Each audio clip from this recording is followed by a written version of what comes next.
हम लोग समझते हैं टाइप्स ऑफ मोटिवेशन क्या होता है। तो पहला मैंने बताया कि इंट्रिंसिक मोटिवेशन होता है यानी कि आंतरिक मोटिवेशन होता है, और दूसरा जो होता है बाय मोटिवेशन होता है यानी कि एक्सट्रिंसिक मोटिवेशन होता है। तो हम लोग पहले को समझते हैं, इंट्रिंसिक मोटिवेशन क्या होता है यानी कि आंतरिक मोटिवेशन होता क्या है। So intrinsic motivation exists within the individual and is desired by satisfying internal rewards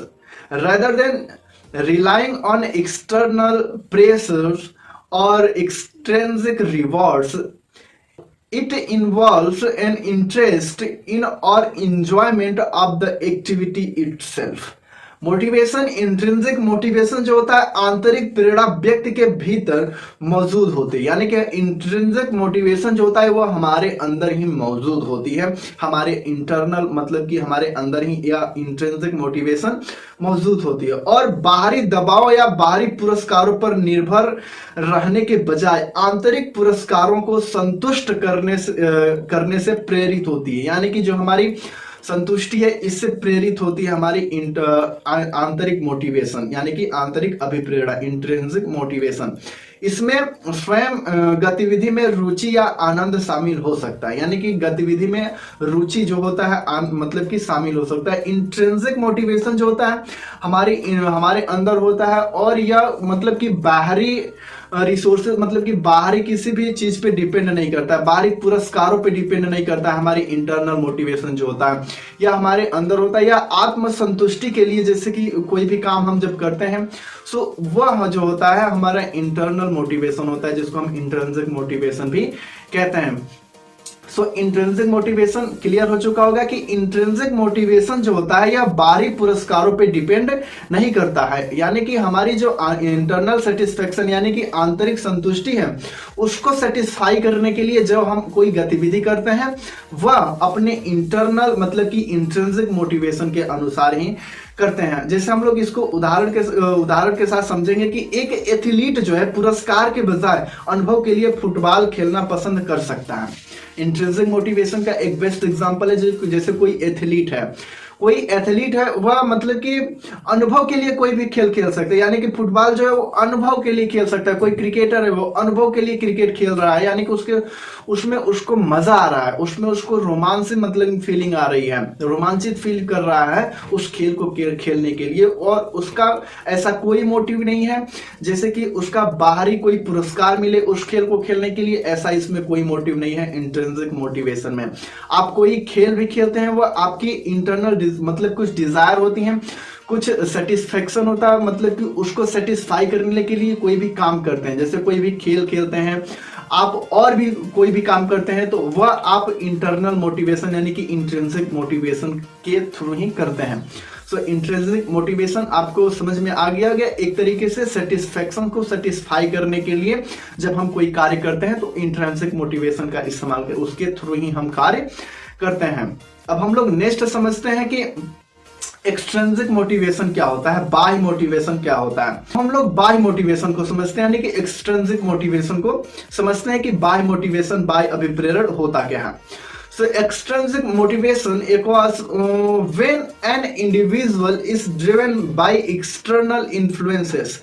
बाहरी अभिप्रेरणा तब होती है जब कोई व्यक्ति बाहरी प्रभावों से प्रेरित होता है, यानी कि बाहरी अभिप्रेरणा वह होता है जब कोई व्यक्ति बाहरी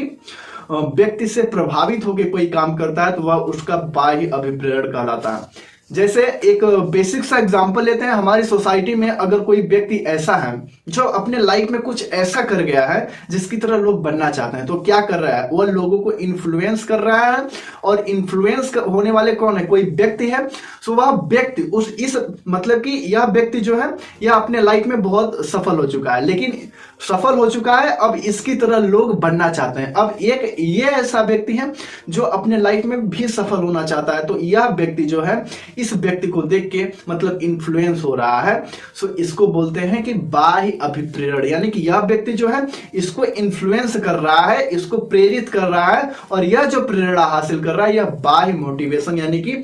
बाह्य अभिप्रेरणा को हासिल कर रहा है। अब बाह्य अभिप्रेरणा यानी कि एक्सट्रिंसिक मोटिवेशन भी किसी व्यक्ति को अलग अलग तरीके से दिया जा सकता है, जैसे कि this can be either rewarding money, good grades, fame, यानी कि ये या तो पुरस्कार के लिए हो सकता है, यानी पुरस्कृत करने के लिए किसी भी व्यक्ति को हो सकता है। जैसे वो कोई व्यक्ति है धन की अपेक्षा करता है, यानी कि धन प्राप्त करने के लिए हो सकता है, अच्छे ग्रेड के लिए हो सकता है, प्रसिद्धि के लिए हो सकता है, आदि के लिए हो सकता है। और इसका दूसरा पहलू भी है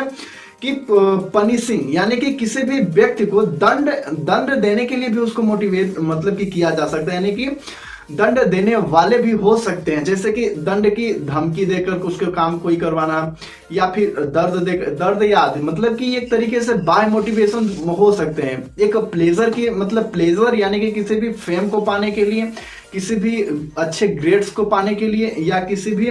मतलब कि धन को पाने के लिए, मनी को पाने के लिए, इस तरीके से भी इंसान प्रभावित हो सकता है। या तो फिर किसी भी डर की वजह से हो सकता है, यानी कि कोई डर के वजह से भी मोटिवेट हो सकता है किसी भी काम को करने के लिए। अगर उसको ऊपर से धमकी आ रहे हैं, उसको डराया जा रहा है, तो वो उस काम को करेगा ही करेगा। सो मोटिवेशन, एक्सट्रिंसिक मोटिवेशन यानी कि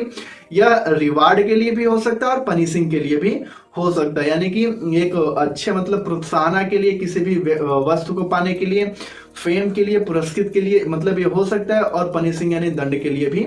हो सकता है। इसका डेली लाइफ में एग्जांपल कैसे रिलेट कर सकते हैं आप, जैसे कि कोई व्यक्ति है, वह किसी व्यक्ति को देख के इन्फ्लुएंस हुआ, उसकी तरह बनना चाहता है, क्या है, उसकी तरह बनना चाहता है। अब उसकी तरह वह बन जाएगा तो क्या होगा कि जैसे उसको भी फेम मिलेगा, प्रसिद्धि मिलेगा, अब वहां से भी गुड ग्रेड या अच्छे मार्क्स मिलेंगे, यानी कि गुड ग्रेड्स में जाएगा, और वहां से मनी तो आएगा ही आएगा, मतलब कि धन भी वहां से अच्छा खासा क्रिएट कर लेगा। सो यहाँ पे यह क्या हो रहा है, वह एक रिवार्डिंग के लिए वह अभी इन्फ्लुएंस हो रहा है, रिवार्डिंग के लिए वह अभी प्रेरण मतलब कि हासिल कर रहा है बाहरी प्रेरणा। अब कोई भी मतलब कि दूसरे पॉइंट को समझते हैं कि दंड कैसे हो सकता है, यानी कि जैसे कोई काम को करवाना चाहता है किसी भी व्यक्ति को, तो उसको डरा सकता है, धमका सकता है कि तुम ये काम करो, नहीं तो तुम्हारे साथ ये हो सकता है। तो हम लोगों ने दोनों प्रकार के अभिप्रेरण को समझ लिया, यानी कि मोटिवेशन को समझ लिया। पहला जो मोटिवेशन है वह इंट्रिंसिक मोटिवेशन यानी कि आंतरिक अभिप्रेरण, और दूसरा जो मोटिवेशन है वह एक्सट्रिंसिक मोटिवेशन यानी कि बाह्य अभिप्रेरण होता है। अब इसके बारे में कुछ फैक्ट्स के बारे में हम लोग डिस्कस करते हैं कि जो आंतरिक मोटिवेशन होता है और बाह्य मोटिवेशन होता है, इन दोनों में थोड़ा सा डिफरेंसेस के बारे में समझ लेते हैं, इनमें क्या अंतर होता है इसके बारे में समझ लेते हैं। सो आंतरिक और बाह्य प्रेरण के बीच का अंतर कार्यवाही के पीछे प्रेरक शक्ति के भीतर है, यानी कि हम लोग इसको समझते हैं कि जब कोई आंतरिक रूप से प्रेरित होता है किसी भी काम को करने के लिए, जैसे कि जब कोई व्यक्ति आंतरिक रूप से मतलब कि प्रेरित होता है, तो वे एक गतिविधि में संलग्न होते हैं, क्योंकि यह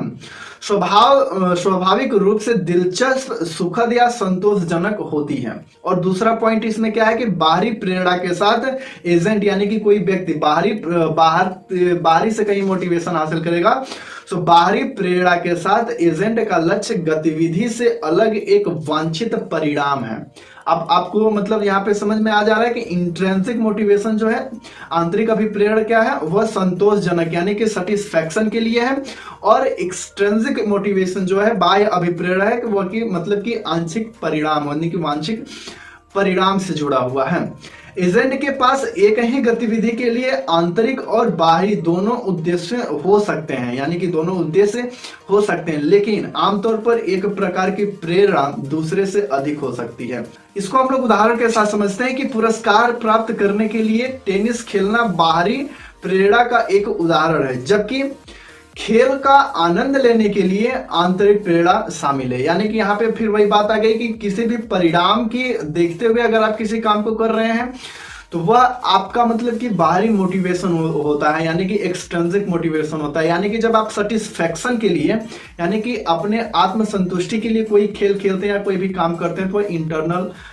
मोटिवेशन का प्रोसेस होता है। सो आपको मोटिवेशन समझ में आ गया होगा कि मोटिवेशन क्या है। अगर आप सिंपल भाषा में अगर इंट्रिंसिक मोटिवेशन और एक्सट्रिंसिक मोटिवेशन को समझा जाए तो अगर आप किसी काम को मतलब कि अपने सेटिस्फेक्शन के लिए, आत्मसंतुष्टि के लिए काम करते हैं, किसी भी काम को करते हैं तो आपका इंट्रिंसिक मोटिवेशन है, यानी कि वह आपका आंतरिक अभिप्रेरण है। अगर वही काम अगर आप किसी मतलब कि बाहरी वस्तु को हासिल करने के लिए, बाहरी रिवार्ड को हासिल करने के लिए या किसी भी परिणाम को हासिल करने के लिए जो आपको हेल्थ दे, मतलब कि आपको वेल्थ दे और फेम दे, यह सारी चीजें, यानी कि आप उसके लिए बाहर कारकों से प्रेरित हो सकते हैं, किसी से इन्फ्लुएंस होकर आप वो काम कर सकते हैं। सो आज के इस वीडियो में बस इतना ही रहने देते हैं। अगर आपने फिर कह रहा हूं कि अगर इस चैनल को सब्सक्राइब नहीं किया तो प्लीज चैनल को सब्सक्राइब कर दीजिए, वीडियो को लाइक कर दीजिए और दोस्तों के पास शेयर कर दीजिए। सो मिलते हैं अगली वीडियो में, तब तक के लिए धन्यवाद गाइस। कीप शाइनिंग, पढ़ते रहिए और अपने स्टडी को नेक्स्ट लेवल पे लेकर जाते रहिए और धन्यवाद। मिलते हैं अगली वीडियो किसी इंटरेस्टिंग टॉपिक के साथ।